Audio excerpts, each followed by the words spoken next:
My name is Kurt Uhlir. I was part of a small team that helped take the company from 85 million a year in revenue to 1.44 billion. I've been very successful from a work perspective. I look like what most people like to be successful, but yet behind the scenes, I destroyed much of my life. All of the things that I would have looked at to have said, hey, I'm successful, they've all now been taken away. Everything that men in general kind of spend their lives chasing. They want the status, they want the money, they want the things. Yet you said you were still unfulfilled. Why do you think so many men believe that success will satisfy them when it ultimately can't?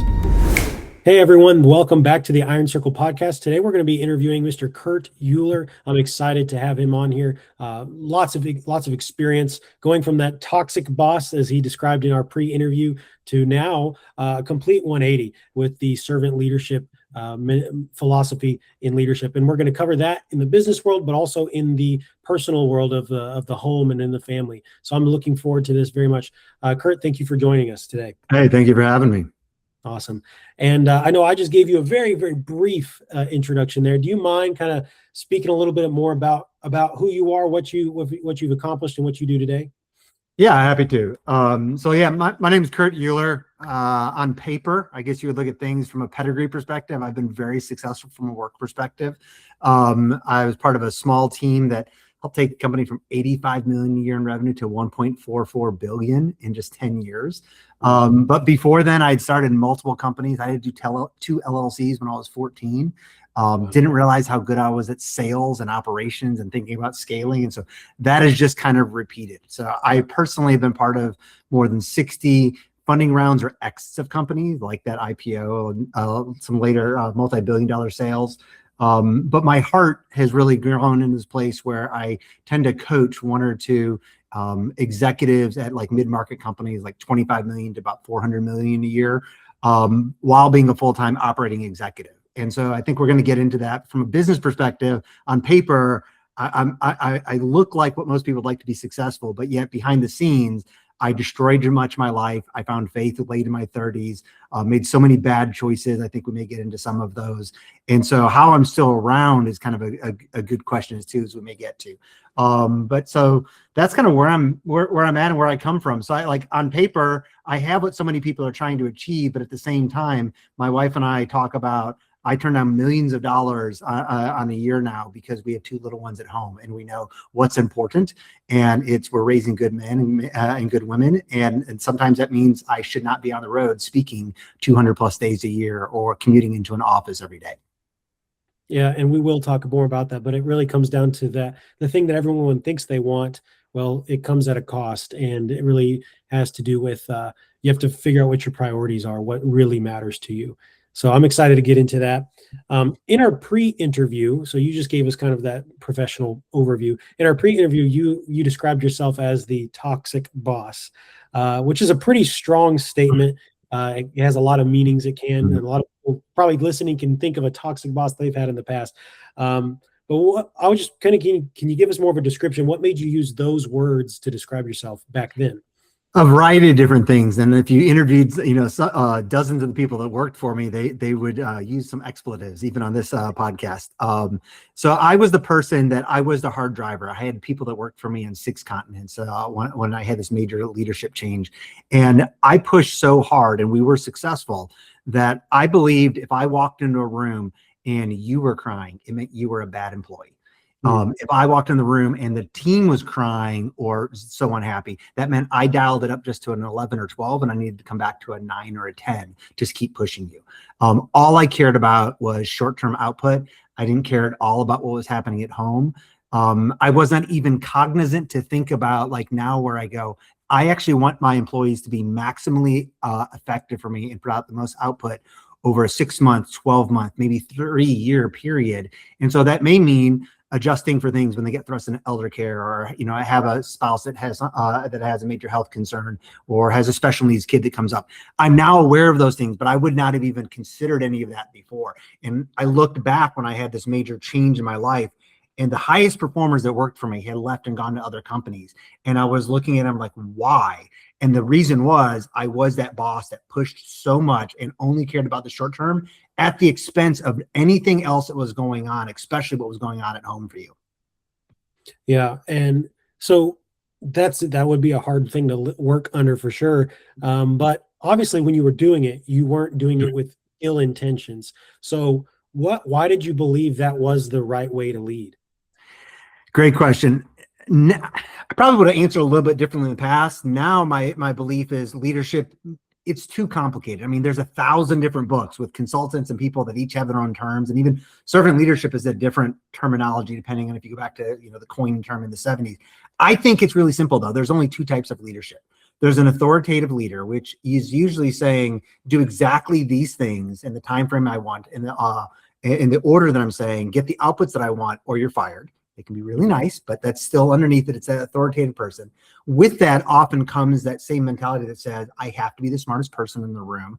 I'm usually thinking, even if I don't voice this as that authoritative leader, that I need to be micromanaging and making all the decisions because I'm the only person that's really capable of doing that.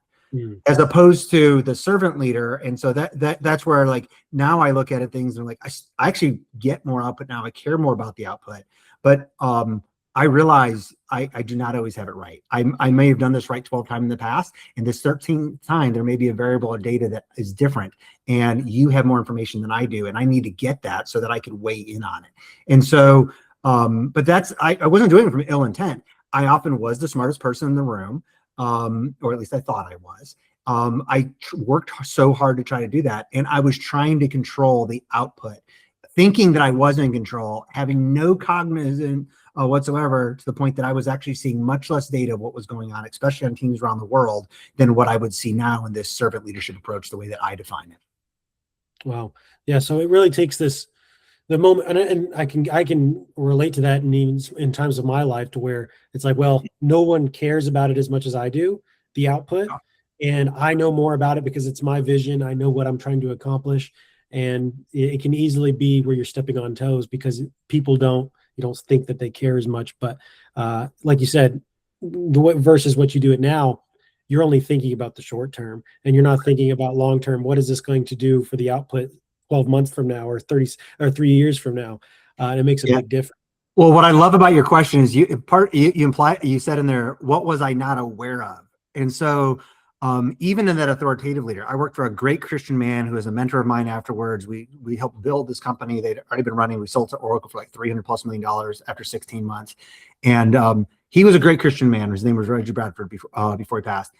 But yet he didn't realize things. I wanted him to, he did work harder than anybody in the company. And I wanted him to get out of that corner office and go work in the common area, go work from the couch. Let the engineers and product team see how hard you work. They're not that they viewed him as like the man on the pedestal, but I'm like, it will encourage everybody else to see this is how much the boss is pushing things. But he just had the thing. He was humble, and he didn't want people to see that. He thought he had to bear this load by himself.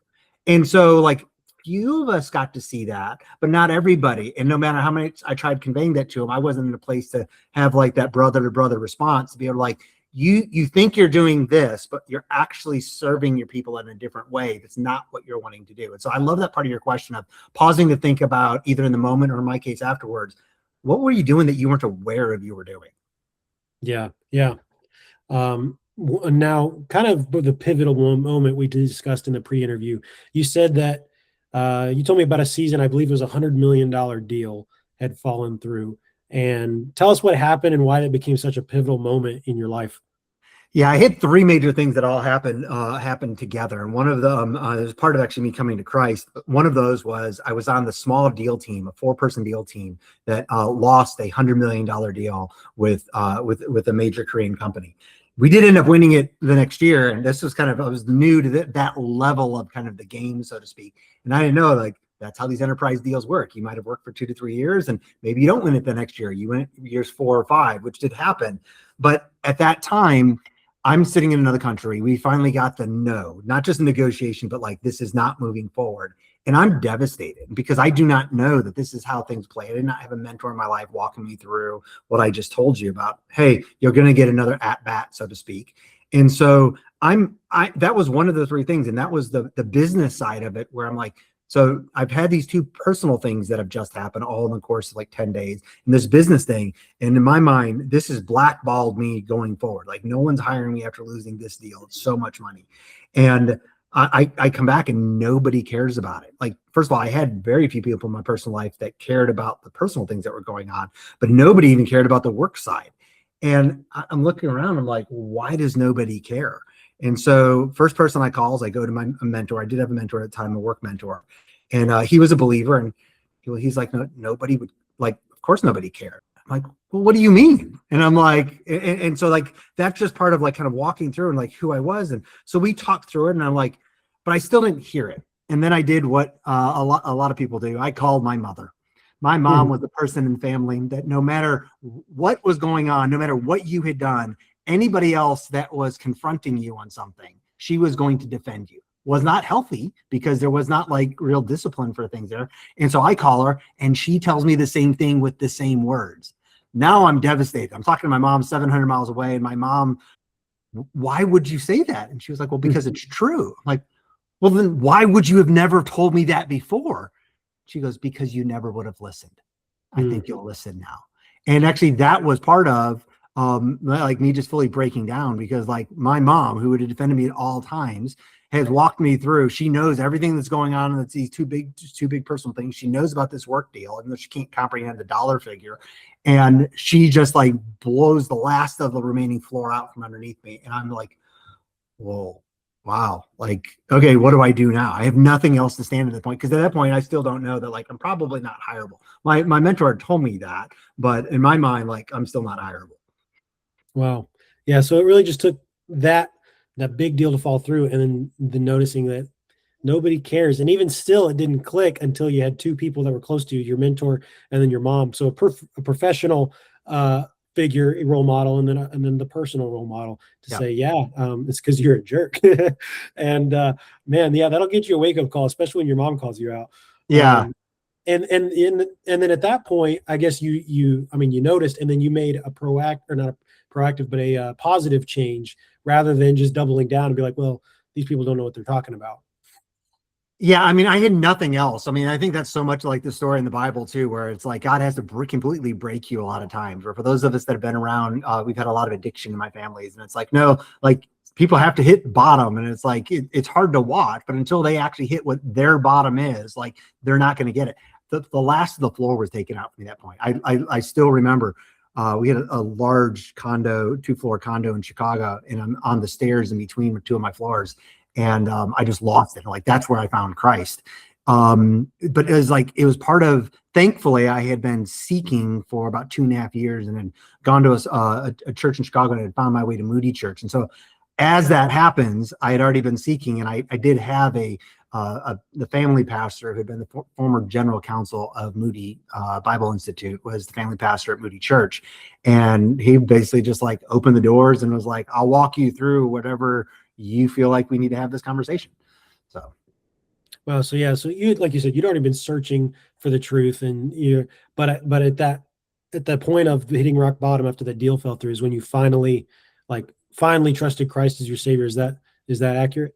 Yeah, I mean, I was it just that? I mean, I attributed it to, it was all three of these things just together at the line. It's kind of at any one place. It's like I had a marriage that had just fallen apart. I had a dad who was coming down with cancer. I just lost his business deal. So all of the things that I would have looked at to have said, hey, I'm successful, they've all now been taken away. I mean, from the work perspective, I mean, work was my God. Accomplishment was my God. I get more IPO shares. Like, that was part of, like, I may not have like gloated it over my friends, but I also would have kind of held that as like, yeah, but I didn't gloat over my friends, even though I got so much for that. Or we hit this another milestone, so they gave me another tranche of shares. That was still like every time I got a new patent granted, it was like that. It was all like there. And all of those things just had to be taken out. And so was it the order? Was it just the business deal? I don't know. It'd be one of those fun questions to ask, later. So after you hit rock bottom, as a result of all these things that happened, how long would you say did you stay down there before you felt like, okay, I can do this again? How long were you down here before it started to get better again? I started to feel better. I mean, within a week of actually finding Christ. Some of that was I had a pastor with me as well. And so, he would walk through. And while I had grown up around the church, I was not a believer. And so to your point, I was seeking truth, but I knew what it was. And so I became very aware of it. I actually had for probably the next, maybe even 2 years, just like incredible energy, like almost no sleep, sometimes like 3 to 4 days not sleeping, of just doing work, and a ton of Bible reading and other books. So I had hope and energy almost instantly out of it. I did not have that moment. Could not look down and say, hey, here was the exact date and time. I knew roughly what it was, but I do remember this marked shift in energy that came almost right away. Things did not turn around.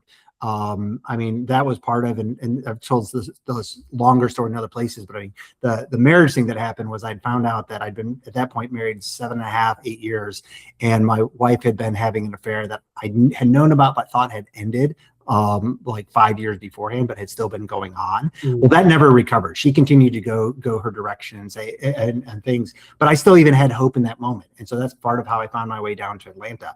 And so I had this huge surge of energy. So I did not, in some way, I did stay in the muck, and you do have to deal with the consequences of your sin for a long time.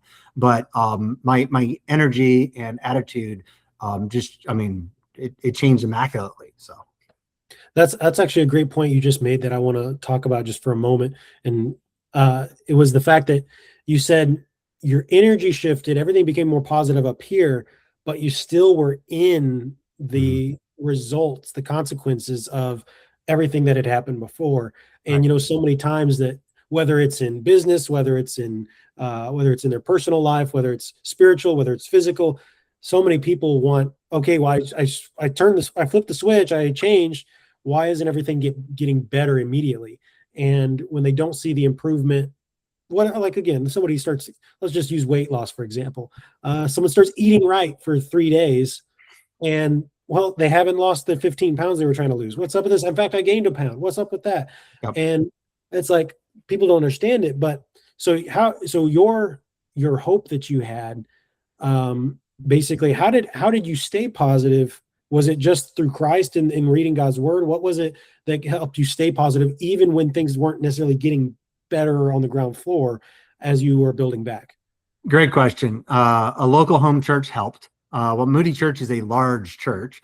It literally, I actually even had tested it before I came to faith, but like I moved to another part of the sanctuary. 3,000 people come to the service. There's multiple services. And like these 3 little old women that sat in front of me came and found me because they were like, well, we didn't see you. And so here were people that were searching out for me. So it was great to have an actual community that felt like a community, even though it was such a large church. I spent a lot of time in the Word, and I'd started at that time a online Christian community that grew to several 100,000 people at that time. Wow. And so that was much more of kind of like listening to Caleb, where it's like you get maybe the endorphins, and it might help drive you through things, but that's different than like a longer term hope, where it's like it's not just driven by like good music type of thing. I mean, doing a post and getting on things, it's different than like your community. And so I had a very lightweight, top of the funnel kind of the community, much different than being able to get in people's business and where people were sharing kind of the insides of things. And so that, but a lot of time in the Word. And then reading, I don't know, tons of books. I think in that year, I probably read 150 books that year, which actually is too rare for our household. So, wow. When now the hope changed almost instantly. How long did it take before? Well, again, let me ask this question instead. So that was the pivotal moment with the toxic boss. I realized that this is wrong. How quickly did you adopt the servant leadership philosophy and apply that? It probably took 6 to maybe 9 months to kind of fully adopt the servant leadership, but things did start to change pretty quickly at work. Like I would not have been dialing it up, the knob up to that 11 or 12 as much. So it was a gradual shift. But what happened very much was starting about 2 weeks after this moment, as I've looked around and I've seen all these super high performers, the best people that had worked for me in the company had left and gone elsewhere. And I've now gone through very analytically to see like, where did they go? What's happened with their career since then? What we've now earned billions of dollars. What could we have done if they were here? I started drafting and rewriting and doing research on the business case for servant leadership. And so that kind of that polar version of it, not the version of servant leadership written about in the 70s, but there's always been servant leaders. Like it aligns with Christianity. I think we may kind of talk to that. And so as I'm doing research and I'm going and talking to people, that started to more and more crystallize my term for servant leadership or an outcome-based leadership. And so things would have started showing up to people at my work. It would have markedly felt different just a couple of weeks in, but my entire leadership style, and especially what I expected out of them, may have been 6 to 9 months before I could come back to really where a lot of my frameworks are now. Would have been very consolidated, maybe 6 months, definitely 9 months after that. No, thanks. Well, now one thing you already touched on, and I want to touch about like a little bit more, is that you talked about on the pedigree on paper, extremely successful. You had the career, you had the money, you had the accomplishments, you had the influence, you managed a lot of people. Everything that men in general kind of spend their lives chasing. They want the status, they want the money, they want the things. Yet you said you were still unfulfilled with those things. Why do you think so many men believe that success will satisfy them when it ultimately can't? Men, I want to take a moment to invite you to the Iron Circle. The Iron Circle is a free online Christian men's community. It's a brotherhood of men who encourage, support, challenge, and hold each other accountable to their goals so we can become more disciplined and become the man that God has called us to be. It's completely free to join. We'd love to see you on the inside, where you can find more content like this podcast and many other resources. So click the link that's going to be attached to the description of this podcast, and we'll see you guys on the inside. Some of it's society.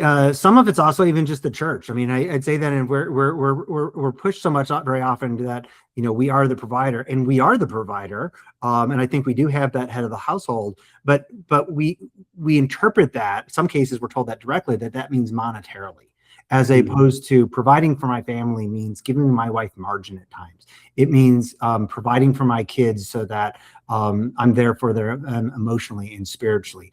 Thankfully, we went to a church down here where we had a gentleman that helped lead this group several generations ahead, named Russ Crossan. He was the CEO of Blue Trust for years. So like they have a bunch of different people they do financial planning for. One of those was the Cathy family from Chick-fil-A. And so like they would walk us through, and so like he's been around people with insane amounts of money. And one of the things, and they had a good bit of money, but they would point out, they're like, look, we've been discipling people for decades at this point, and your kids are never going to come back when they're older and say, I'm really upset that we didn't have a bigger house. If anything, they're going to say the opposite. Like, you can have a tiny house, and they're going to relish that to be able to have time to go camping with you, to go hiking with you. That's providing for them. And so that's right. I think right now is so often we believe this lie that means providing is just monetarily, and it is that, but it's so much more than that as well, especially from a headship perspective. Yeah, I don't think I could tell the whole story without butchering it, but there's this illustration that I've heard before where this well-to-do businessman from America's, you may have heard it before. He's on vacation somewhere in this little port town in another country, and he sees this guy fishing over there, and it's like, hey, well, he's running a little company. He's got his little cash is what he needs for the day. It's like, well, what do you do? Oh, I fish for a few hours. And what do you do after that? Well, I go home and I get enough and I feed my family, and then I hang out with my family and I play guitar. It's like, well, you could make this such a bigger business, and you could have all these enterprises. You work really hard for 30 to 40 years, and then you could retire comfortably. And he's like, why wait? He's like, because what do you do? He's like, well, I've worked this hard all these years so I can catch a few fish and go stroll the town and spend time with my family. It's like sometimes we prioritize the wrong things, or at least at the wrong time. And I think what you just said about being the provider is so important. We always run to money. We are the provider. We're supposed to make sure the bills are paid. Right. And yes, that's true. But we're also supposed to be the provider of spiritual guidance, of knowledge and education and love and compassion and all of those things. We're supposed to be the provider of all of those things. And so many times we want to reduce ourselves to, I'm just supposed to make the money, let the wife raise the kids. And it's also easier so often. So especially if you own your own business and you're growing that, then people look back up to you. But more so as you start getting into like corporate world as well, where it's like, yeah, when you do good, like people give you credit. Like it's a lot easier to be an employee than it is to be a husband and be connected with your wife. And so it's like, worst case, you get fired, if you're at work. And it's like, okay, or you get put on a performance review. They don't trigger all the shame triggers that like our spouses can trigger so easily without even meaning to some cases. And so it's like, well, so yes, working is difficult, and whether you're a general contractor or you're a business executive, but we get so much of the positive endorphins without nearly the negative things we get, and without so much work, especially for those of us that do knowledge work. And so it's like you don't see the effects of things, whether you're in ministry or whether you're writing or you're business executive. It might be 5 to 15 years before you see the payoffs of so many things, which is why so many of us love things like lawn care. You could go cut the lawn, it's right there. Hey, you want to chop down trees? I'll come over tomorrow because I get to experience it. Well, that's what being a husband is like. You don't see what your kids are going to develop. You don't see what the relationship is going to look like from this day-to-day investing with your spouse until like 15, 20, 25 years later. And so it's just grueling. You go to work, I did well, the boss tells me I'm happy, I get $100 gift card. Like that's easy. Yeah. In a lot of ways, the job can be easier because like you said, but especially as an employee, because you clock in, you clock out, you go home. But as a husband, you can't clock in and clock out. As a father, you have to be fully engaged, ready to lead, ready to make the decisions, ready to answer the questions and do what needs to be done. It's not something you can just walk away from. And if it is something you're walking away from, you shouldn't be. Right. So now going back to the servant leadership thing, you point back in our pre-interview, you talked about how you kind of point back to Philippians chapter 2 as the foundation of the leadership philosophy. What is it about that passage that completely reshaped the way you lead? Yeah, I had a pastor that was mentoring me for a couple of seasons. And so he pointed out, he's like, look, everybody goes to Ephesians for like the marriage verses. And he was like, I'm the pre-marriage guy. And he was like, and when we're at when we're doing the ceremony, he's like, I'm going to bring up Philippians 2, 5 through 11. He was like, this is what marriage looks like, especially for a husband.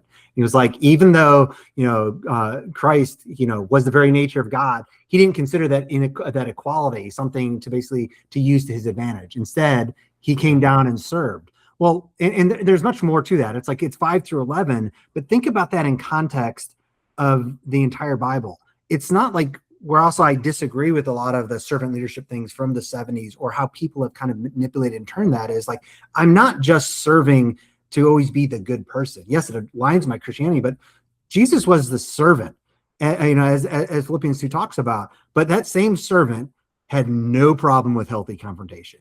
He had no problem, not angrily, but flipping tables and throwing people out of the house when need be.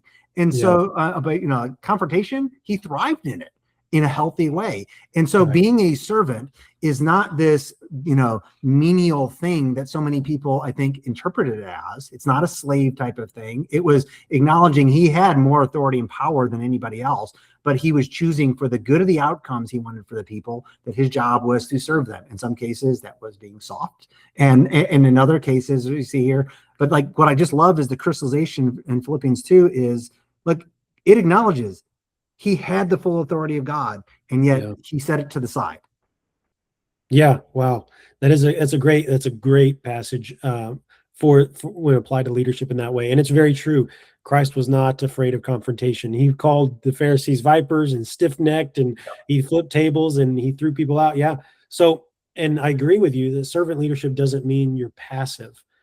You're still very direct, but you can do it in a very gentle way, a very compassionate way. It's become a very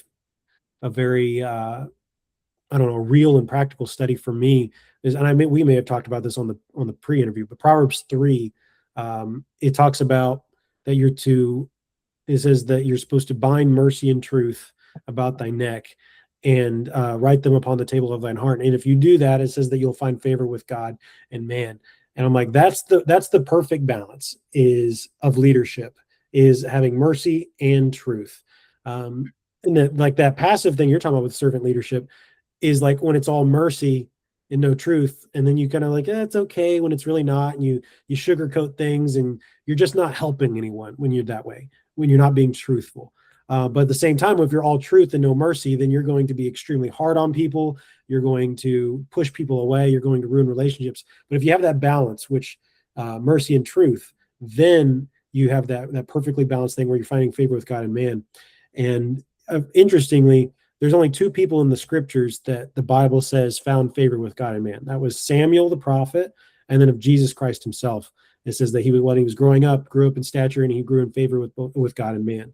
So, I mean, you're in good company if you can bind mercy and truth about thy neck and write it upon the table of thine heart. So, keeping it at the forefront of who you are, people should see it on display, and it should be part of who you are and how you respond naturally.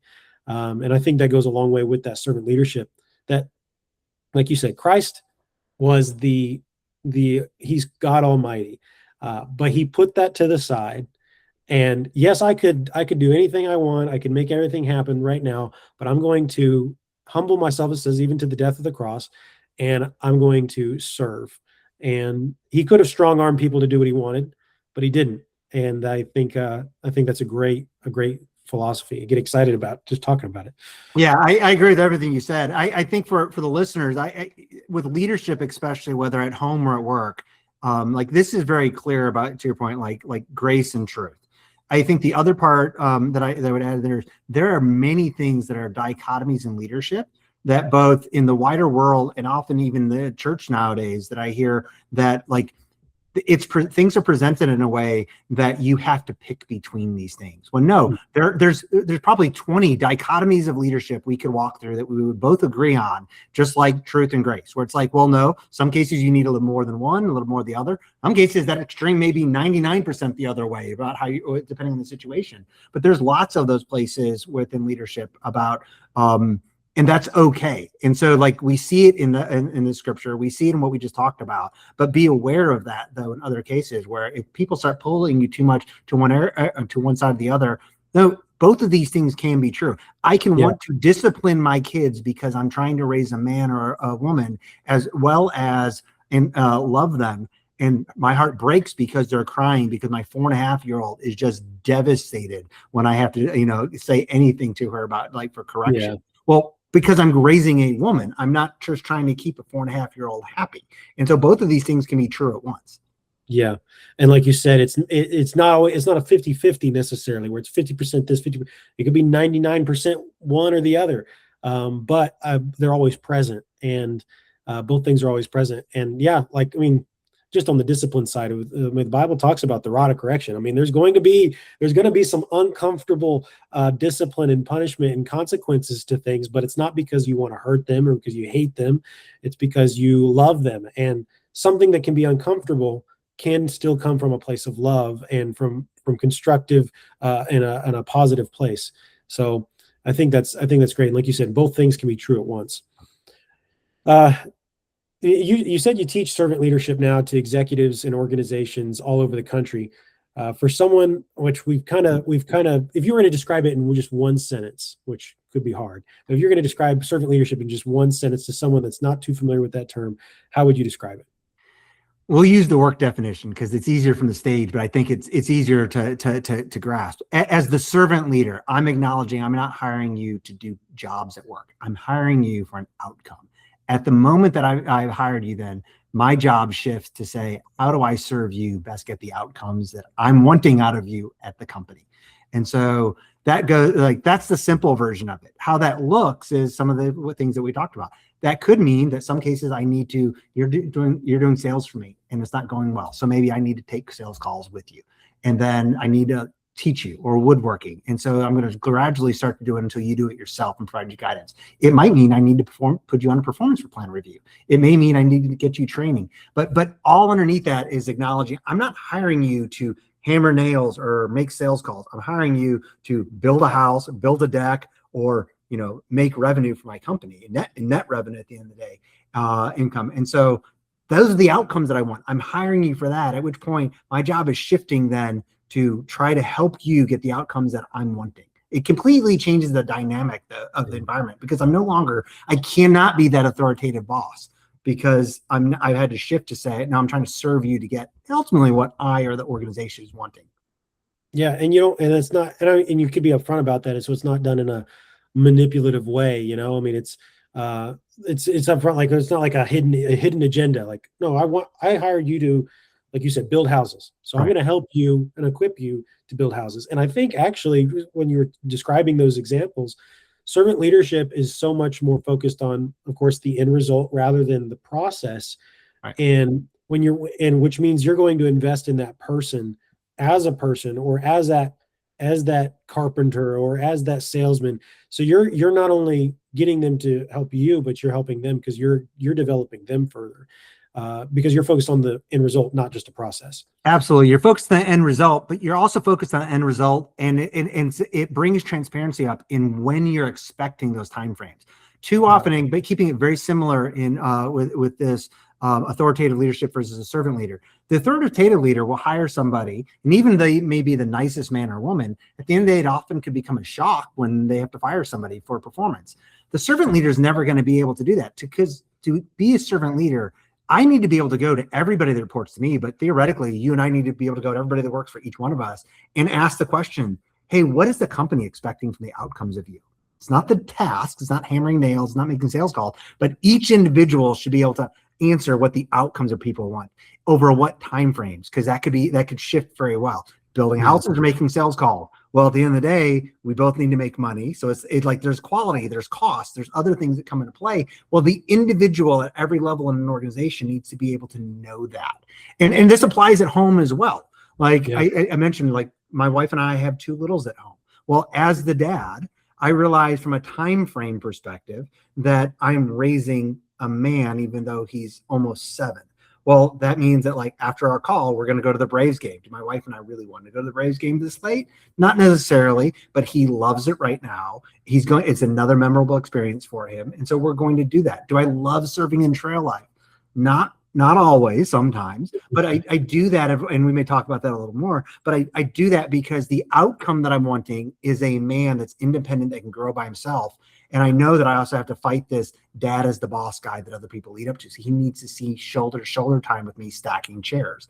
Well, that's the same environment that somebody brings in as a servant. And you think about these things, but your employees are part of those conversations. When you say, I'm hiring you as a salesperson because I want to add another $150,000 of net income, and that's the outcome I want from you as my salesperson, it then starts the conversation that says, over what time frame? Hey, I have a better way of doing that. Have you considered this? And those are things that do not happen with an authoritative leader. Yeah. What are the biggest misconceptions people have about servant leadership? By far, the biggest misconception is that empathy is the most important thing for servant leaders. Both empathy, and I might kind of even back behind there, that person's always going to be emotionally calm and always reserved, and that may be the case. But no, like it's kind of like doing woodworking, or anything. Is the most important tool that you have a hammer? No, it's a hammer. Some cases you need many different tools for things. Well, that's what empathy is, and empathy can be toxic. But yet, if you go ask any large language model, you ask AI, you read almost any book, and it's gonna be like empathy. Oh, and then there's these other things, and so that's the biggest one. The second thing, especially for smaller business owners, solopreneurs, people that are doing their first 5-10 employees, less so at the higher levels, because they have a little bit longer time frame to invest sometimes. But people think I can't make the shift to it because it's going to take so much longer to get the results I need to pay my bills, as opposed to the reality is, like, you give me any amount of money, you make me bankrupt today, the quickest way I'm going to get to higher revenues and higher income for my family is going to be with the servant leadership style. Your people are more resilient. Your organization is more resilient. People are looking for ways to help you. They're coming to you with things that says, I don't know about this, but I think it's going to cost us a lot of money. Those are things that, like, some of the misconceptions that people have, like either the toxic empathy or it's just going to take too long. I like the idea. It aligns with my faith, and it does. With a lot of different faiths, but they think I just don't have the time to become that boss. Well, so but in reality, you get to when applied properly, you get to the goals faster. Is that correct? You get to the goals faster and with lower risk, especially if you have other employees on the team.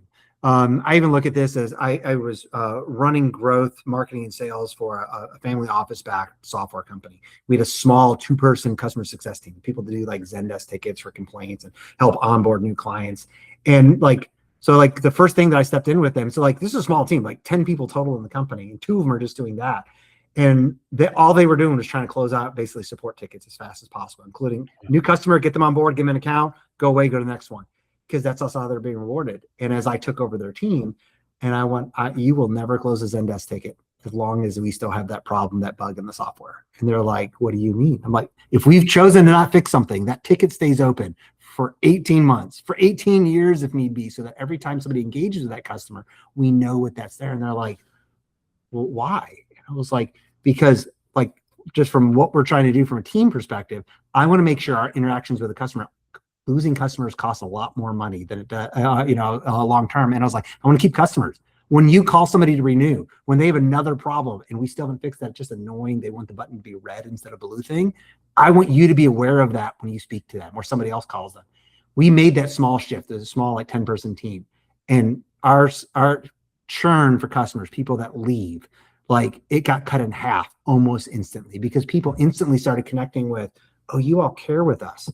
But then there was also more things as we started growing, where all of that back history was also in the system. And so we had now more documentation about what was going on with customers. So you felt that I could cover for you more. And so it's like these things start to happen more and more. And then my team started asking, hey, what happens when I want to take vacation? Small teams don't like to do that. They say unlimited vacation. That's not reality. Well, it always felt bad for whoever, both when you left and people were there. Well, we started having these open conversations. And so I was like, well, the only way I can cover for you if you're off on vacation is to know what it is. So I got documentation about what people are actually doing with their jobs. Now you actually felt like you could take time off. So I kept my best employees as opposed to them churning out. And so many of these things, resilience-wise, your team becomes more resilient. You have more coverage. And so now I've taught thousands of people about this organization. Long story, but your teams will be more resilient, which means the lower risk, higher chance you're going to hit higher revenues faster. But you're going to see things that otherwise would have cost your company lots of money, especially if you're the business owner. That's a big deal. Yeah, so it really helps in the business world. It helps on 2 fronts. It helps on the consumer end, but also on the internal end with your employees. Less burnout, less strain, more creativity, more energy, and then of course the customers, they feel like they're getting a more supreme customer service experience where, hey, these people care about me. They know my needs. They have these notes. They know the inner workings of what's going on.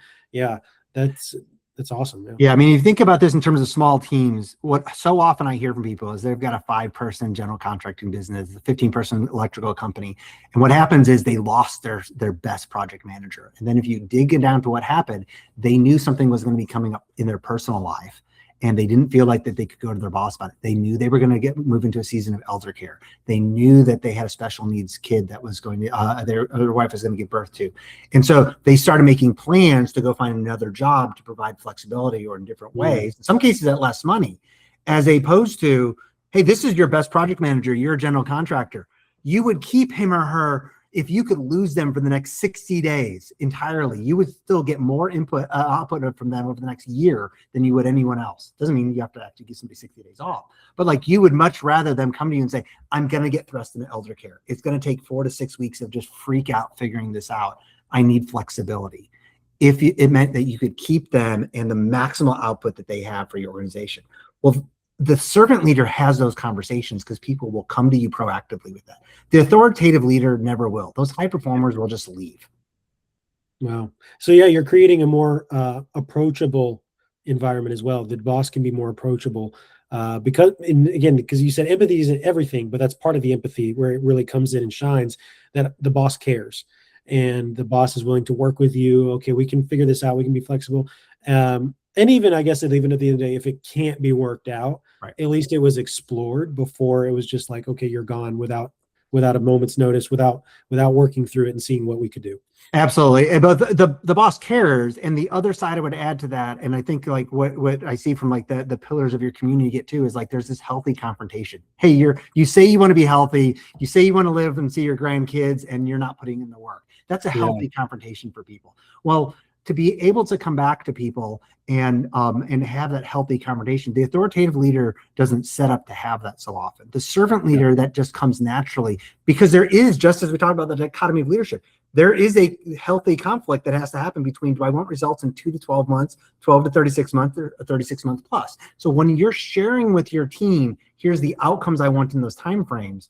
Well, then now that person will go back to the example of, I'm going to get thrust into elder care. I get to come to you and say, hey, I am your best project manager, and this is what's going to happen in the short term. But if you still want me long term, this is what we're going to have to give and take on. That's a healthy confrontation. That has to come from the servant leader, because if somebody has worked for the toxic boss that was me in the past, and we've all worked for that, they have PTSD.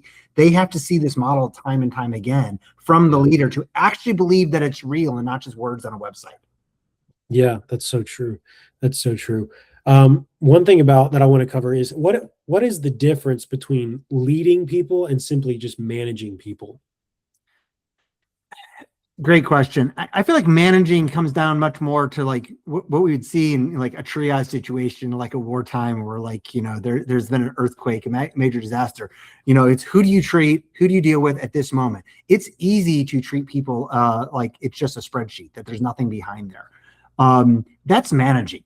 The leader is looking at these different timeframes. I gave the horizons that I typically look at, but it's having those conversations with people to talk about those things and acknowledging, like, each person. There are things that happen. You're a company and you lost a $100 million deal. If that was your core revenue, it was new revenue in the example we gave. Well, you're going to have to lay people off. Like, those things do happen, but that's not most of the time that people get laid off. And so usually it's business just change. Well, a lot of times people just make the decisions as if like everybody is a cog, as opposed to acknowledging, hey, these are people with families, and and not only are we providing for their families, they're also providing for us and our families, and back and forth. And so that example of elder care, I acknowledge that, like, I want my project manager to be maximally output for me for the company over a 12-month period. That's what I'm looking at. Well, I'm acknowledging, though, that you're a whole person. So when you get thrust into elder care in that example, that you're a whole person, and that's going to come into things.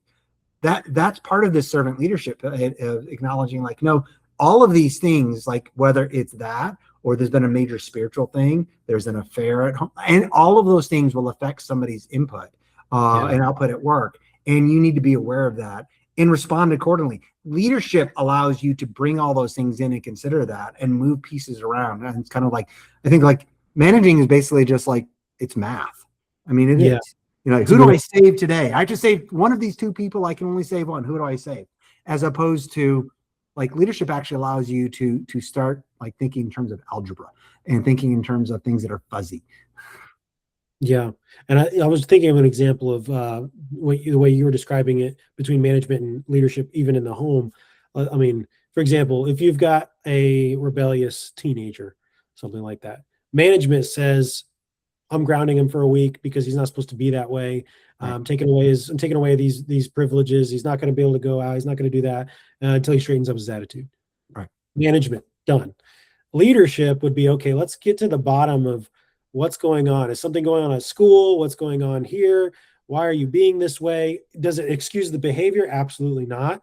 Will there still be consequences? Yes, but I'm going to figure out what's the cause, and I'm going to lead past this and show them why we can't do this, why and how can we make this better, rather than just straighten up and that be the end of it.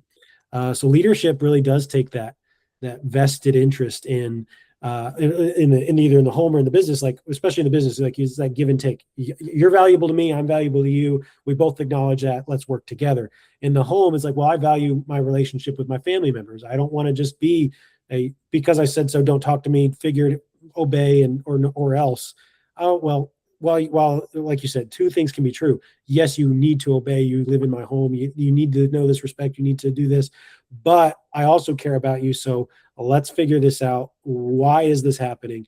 And leadership just has that vested interest. Like, yeah, so that's a really good way of putting it. Management is very short-term focused, I feel like, and leadership brings a temporal aspect into that, whether it's at home or work or anything else. And so It's both for the person that's making the decision. If you're the one that's authority, to your point of discipline, like you're having to decide what happens to this rebellious kid.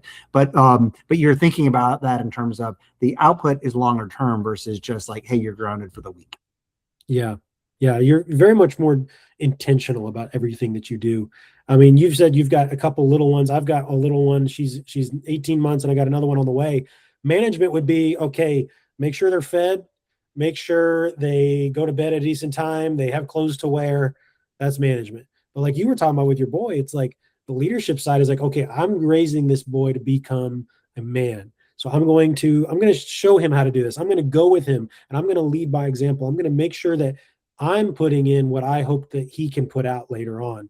But you're being very intentional about everything that you do. It's not just, did he eat? Did he go to school? Did he get a good grade? Okay, whatever. You're very much more intentional. And I think that's a great way you explained the difference between leading and managing. So one other question about this leadership and everything was, how did your employees and coworkers begin responding differently once your leadership made that shift from toxic boss to servant leadership? In shock at first, especially for those that worked for me then. And some of the shock was just Kurt was not necessarily screaming as much as I was before, but also people would come to me then after, it took them a little while after the shock wore off, but to ask me like, what's happened? Because I started asking questions about what led you to, what do you mean by that? What led you to that conclusion, as opposed to just jumping to decisions. Now there is something in business where like there is a case where it is often better to make a less wise decision, but make it faster and implement it faster. That's a thing that's generally true in much of business. But especially on team things, or when we're making strategy decisions long term, I need to make sure if you're coming up with a different idea, or you're even coming with the idea I'm going to say yes to, I need to make sure I actually understand. And I find so much, like we see it from an apologetics perspective, but the same 3 questions apply to everything. So I would quickly come into work and be like, hey, what do you mean by that? What led you to that conclusion? And then have you considered sometimes this next thing? And people would not know how to respond to that. And I was like, but like, I can't say yes or no to something unless I know what I'm saying yes or no to. Exactly. I don't know if this is the best decision, especially if I've done it 27 times a different way and been successful. I don't know if your way is the best way now or not, or if my way is, unless I know, have you considered other things if you're the one that's looking at this? And so people have no idea how to respond to the toxic boss just came in and made decisions. And now I'm asking questions, and you have to be prepared, because before, like I might have walked into our meeting in Singapore and you thought I was going to be on a call from Chicago headquarters, and all of a sudden Kurt's here. Well, like, so you were scared, as opposed to now it's like Kurt was going to come in and make decisions, whether on call or in person. And now he's asking me to be prepared, because like, I don't know, he might ask me these questions at any one time. Yeah, which gives the employee or the subordinate, whatever, it gives them more chance to be invested in it mentally, like creatively, whatever it is. They want to see us succeed, because if they're bringing an idea now, they want their idea to be great. So they're going to think of those things. Whereas before, when you just shoot somebody down, they don't think about anything past that, because no, Kurt's going to make the decision. Ethan's going to make the decision. But you still have to ask those questions as a leader. Like I oversee our children's ministry at our church, and I always like, hey, I welcome suggestions. I welcome you guys. You guys are on the ground. You see a lot more than I do. If you see something, you have a question, just bring it up to me. And I've had times where I've had great suggestions come through, and I'm like, okay, first off, what's the purpose of why you want to make this change, or you suggest this change, to make sure it aligns with our overall goals and vision. If that's done, okay, what are you hoping to accomplish? Why did you think that? Okay, got it. Oh, why do you think there is a need? And they tell me these things, and then I'll hit them with the, have you considered? Or yes, we have considered that, but here's some things. Have you considered these things? And they're like, oh, well, you know what? I didn't think of that. I didn't realize that's how that would be inconvenient for the parents, or whatever it is. And it's so much better having that conversation, because rather than just saying, no, it's a bad idea, we're going to do what I said, because it leaves the door open for future suggestions and future proposals and future discussions, rather than just shutting it down and saying, nope, we're doing it my way. Right. And like you said, it takes a little bit more time in those things, but at the end of the day, long term, it's going to save so much more time. You're going to get so much further down the road towards your goals if you take those time to have those conversations. Well, and to your point about leadership versus management, when you do that as part of getting resilience from the team, but also getting more insight of what's going on, I thought when I was the authoritative leader that maybe I was making 2 to 5% of the decisions because like I'm getting everywhere. I was micromanaging. But I actually, because good information flows up, especially in larger organizations, and bad information just filters and does not flow up. Well, the authoritative leader thinks they're making all these decisions. Well, now what happens is, first of all, I'd rather not make all the decisions. I'd rather have smart people and develop them. But also, I have set up an environment now as a servant leader and an outcome-based leader that because every individual knows the outcomes we're wanting from them and how those tie to the company's overall outcomes. Well, your people start surfacing when you've done this right and you ask those questions that you were bringing, you and I were talking about. People start coming to you saying, these are the outcomes you say you want.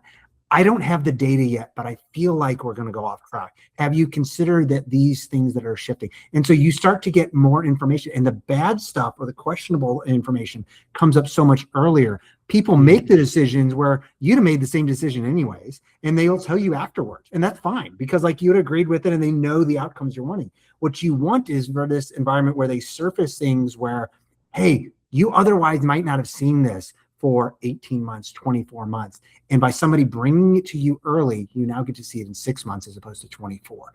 That's a huge thing in terms of a ministry, whether it's Trail Life or whether or not it's a company, when these issues that otherwise would have become a big issue in 24 months, if you find about every one of them 18 months earlier.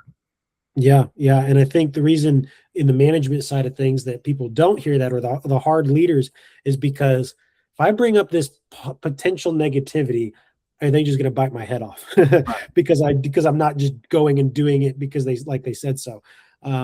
But it goes back to being that servant leader, that approachable person.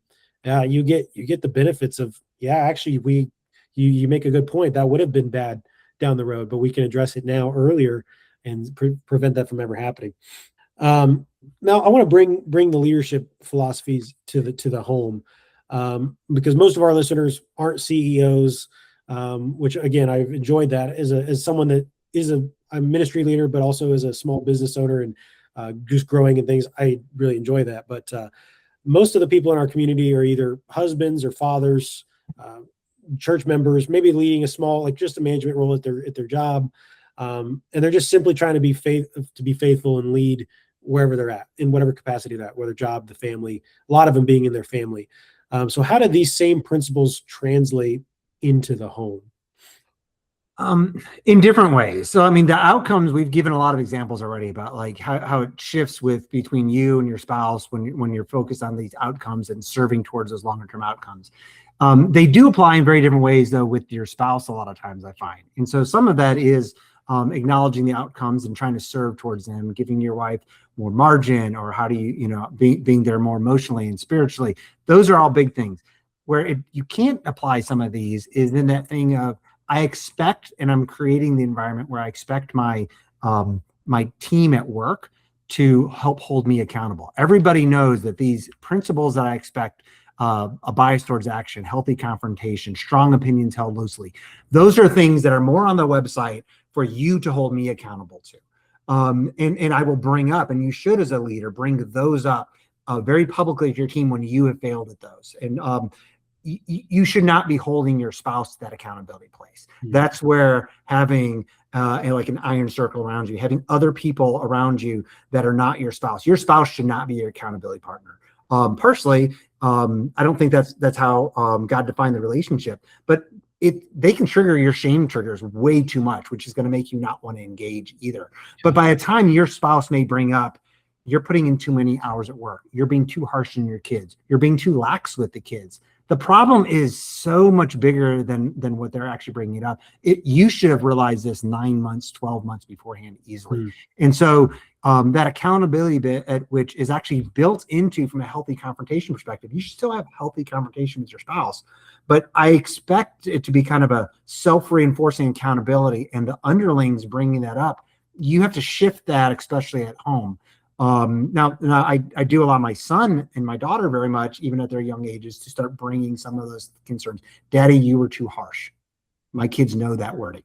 And then it's not always true. Some cases they do require things, but that's not a principle that I necessarily give to my wife. Now she can bring that up to me, but if she brings that up to me, like I'm way past the point of where we should have been at that point. Yeah, you're not just turning it off until your wife brings it up. Like you're doing some self-introspections, self-examination. And if your wife brings it up, it's like, whoa, I missed it. But you're not just sitting back like my wife hadn't said anything, therefore everything must be fine. Right. Now there is one principle at home that, I mean, it applies at work, but what does work a lot better for leading at home with this is the concept of followership.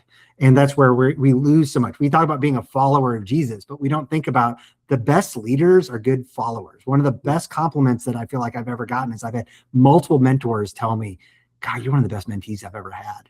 And I'm like, why do you say that? They're like, because they give you advice and you change things. Like it's awesome. Like, and that doesn't often happen. Doesn't often happen. People that are trying to get healthy and whatnot. Mm-hmm. And so, being a good follower is something that's what your spouse will see much more about how you're intending to lead the family. Hey, if they're loud, if they yell, and you're holding it back, no matter how much you were raised in a different environment, like they're going to catch that over time. One thing that you mentioned was, oh man, I forgot what I was. Oh, this is what I was going to say. You were talking about the basically the accountability built in at work and everything like that, and translating into the home, which sparked another question I don't have on my list here. Was, a lot of businesses, a lot of corporations have these core values, if you will. Churches have them. We have them at our church. We have them in our children's ministry. Core values of kind of that guide you in everything that you do, in your vision and your purpose. Do you believe that those are also beneficial, or do you have any, or like that you practice even in your home, core values that kind of help guide you the way you make decisions and do things at home? We do. We're actually working through some of them right now for a book as well. Part of that is because I just want them a little more cohesive. But I was given the advice actually by this pastor at Moody Church, where he was like, look, you can best case as a parent teach your kid somewhere between 2 and 5 things. Everything else, if you can teach them more things, but they need to fall underneath those. And it may be different for you than me. And so like we have a lot of these kind of Uhlir sayings we have. Like my kids will know things like Uhler's help. Like you will never stand around. You will always look for ways to help. And so we have a bunch of these things. And so we start to bring those together for the family so that they, it's kind of the principles that we have. And so we're working through what that framework looks like. And I think it's important for everybody to do, like, just what do you believe? And then make sure that like you simplify everything back to the most basic version of that. No, that's really good. And when I was putting together our children's core values in our church, it was very similar to our actual or overall church's core values, but just simpler wording. And I was like, okay, what do we want these kids to come away with in children's church? Well, love like Jesus. We want to treat others well. We want to obey our parents. We want to be all these things. Well, the simplest way I could put that was love like Jesus. Right. And there were some other different ones like that, like reading God's word and things like that. We just simplified down. But no, I see that 100% in like the home. It's like, okay, my goal, like you said, I want to raise great children. I want to raise great adults. I want to great Christians that they come to know Christ and they do great. And we can try to nail it down to all these little specific things, or we can focus on the principles and let's work on really drilling these principles home, and then everything falls underneath that. I mean, right. You've read the Bible, and we know that the Bible doesn't speak specifically to a lot of things. Right. I mean, but there's a biblical principle that'll keep for everything. It'll guide us to the right principle, the right decision. So rather than just a list of do's and don'ts for our kids, which are important and they need to be there, but they need to fall primarily under the guiding principles, because one day we're not going to be there for our kids. We're not going to know, well, mom and dad never said anything about this specific situation, but we know the spirit of what they were, of what they know the spirit of what we were trying to teach them. And so I think just from this, I think that's one thing I'm going to do is I'm going to create some core values, if you will, for my family, for sure. Yeah, the core, I love core values. The one of the things that I might do just a little bit different than some people is I do love core values that you will that are more figurative, but most of the core values, especially at work, but we try doing this at home as well, is they do not assume to know somebody's heart. And so what my core values are going to be things like I gave the example at work. We do this at home too. It's healthy confrontation. So that's something you would see in somebody's actions. Sometimes it might feel harsh, but we all know there's a toxic way of confrontation. There's a healthy way of confrontation. And sometimes you only know that after the fact. Well, that's something that you would see in somebody's actions as opposed to just what their heart or their intentions are behind it. And I think it's really important to try to make sure that wherever people have, both at home and at work, is that you can have a vision statement, and these vision principles are great, but you have things that people would see in actions. And then the key is to teach these to other people. Of course you have them and you repeat them, but the way that they stick is you as the leader or you as the father to come back where you have failed at those and acknowledge them to other people when they've happened. Because like we all have the positive side of things, but when I come back and go, yeah, like I was not healthy with you, and I'm talking my 7-year-old through that, or I'm talking my employees through like a 50-person meeting and hear how I wasn't healthy with 2 or 3 people in a meeting. That's when it actually starts to stick for them that this is real and you really believe it. Yeah, that's really good. And I mean, action speaks louder than words, as we've heard many times. And once they see it in action, and once you're doing it, putting legs to those words makes a huge difference. What are some practical ways a husband can serve his wife without surrendering his responsibility to lead? Have discussions about what you both want long term, and especially when you're asking about what she wants in medium and long term. You are only asking questions to understand. It's the hardest thing for us as men. You're not trying to fix, you're not trying to shape, but when you're trying to ask questions so that you can serve and lead well, you need to make sure that it's not coming back that she thinks you're trying to manipulate the situation or anything. So you can only ask those questions about what do you mean by that? Have you considered if they're truly you're trying to understand and be curious about that? That's one of the hardest things for me to do. I mean, we all want to solve problems, but everything else then comes back to like things in the short term and the medium term are a lot easier when I understand what my wife is wanting long term, or I'm asking about her stress about where she's at and things. My wife, she's got a momco group that she goes to. Like she left last night and they went and played mahjong because like she picked this up. It's a hobby from her. So we had to start making room in the house for it. I don't fully understand. I mean, I understand mahjong, how to play, but I don't understand the desire to go and do that. But what I do understand is it's important to her and with this group of women. Yeah, that's good. So asking those questions for the sake of understanding and then taking that advice, don't let it go in one ear out the other, Right. and then start working towards those things. What's one habit or discipline that has had the greatest impact on your growth as a husband or leader? Oh, this can be negative, but it probably fits with your iron circle approach. I ask myself every morning and every night, what might I be wrong about? In the morning, I ask myself, what are at least 3 things I might be wrong about in my business right now? And I say that of there's always things that you're wrong about that you don't know you're wrong about. And later you will realize, gosh, I was wrong about that assumption, about that thought, about that employee. And until you start thinking this way that like, hey, I acknowledge this has happened historically. You won't be open to actually identifying those things earlier. And then I ask myself while I'm brushing my teeth at night, what might I be wrong about with my wife or kids? I don't dwell on it. It's not a negative thing. It's literally just kind of opening up to, gosh, this typically happens where there's something I think I'm right about. And that single habit, just when I'm brushing my teeth, because like, what else are you going to do? Put on a podcast or YouTube video while you're brushing your teeth for 2 minutes? Like, but it's a repeat thing. That single habit has opened me up to hearing sometimes I get things, but I think more often than not, it changes my framing so that I hear things from other people. Yeah, because you really start to take notice when you're in that reflection moment, the things that people have heard. Oh, my wife said this earlier today. Now, I didn't agree with it, but maybe I should think about this a little bit more. Right.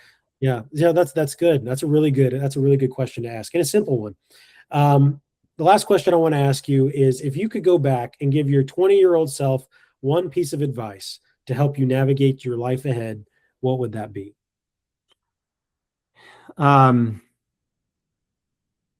Think about what you're actually going to look back on and be happy about. And like, is money all of that? It's part of it. I mean, be honest, like having more money is better. But what else are you going to look back at and be like, well, I don't have this. You can't have old friends unless you've had old friends, like friends for a long time. You're not going to have a spouse of 40 years or 50 years unless like that's still your same spouse. And so it's like those things. I've seen so many people where they only looked at the short term, and now they're older and their kids don't talk to them anymore. And so that whole, hey, looking back and say, at my 20-year-old self, I can now I have my own viewpoint of this, but you at 20, I don't need to tell you what me at 50 thinks, but you could look forward and say, what do you think that person's going to want? And are you becoming the person that is going to have those things in your life or not? Yeah, that's really good. And I think every man should sit down and whatever stage they're in and just add it by 20, 30 years or something like that and be like, okay, where I sit today, and just do some real authentic, genuine, true reflection. And what are my goals and the things I'm working on, the things that I really care about in 30 years or in 20 years or when my kids are raised or whatever. I think that's really good. Well, Kurt, thank you very much for your time.